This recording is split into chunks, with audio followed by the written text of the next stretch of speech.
A security guard has been critically injured after he plunged 3 stories down a disused elevator shaft in an abandoned Kempton Park hospital late last night. And South Africa's budget deficit widened to 138 billion rand in the first 11 months of the financial year ending March. I'm Richard Brooks.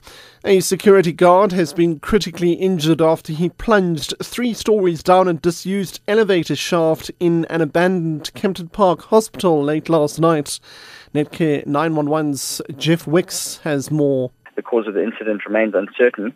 However, it is believed that he had been chasing youths in the hospital when he fell down the shaft. Paramedics arrived at the scene and managed to pry open the doors at the bottom level of the elevator. He sustained critical injuries, which include massive facial trauma as well as multiple limb fractures.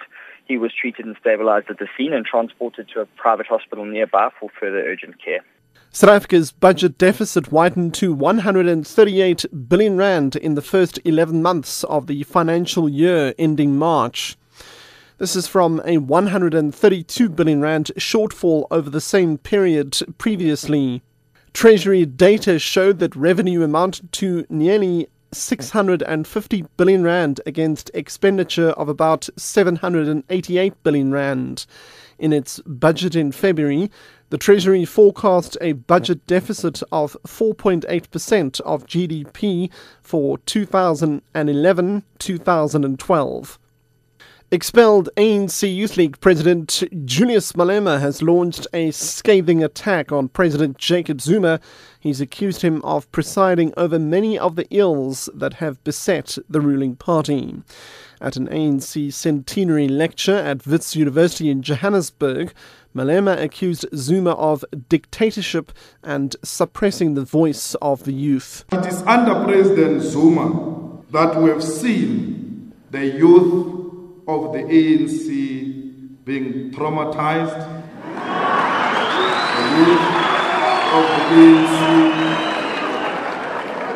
being expelled from their own home.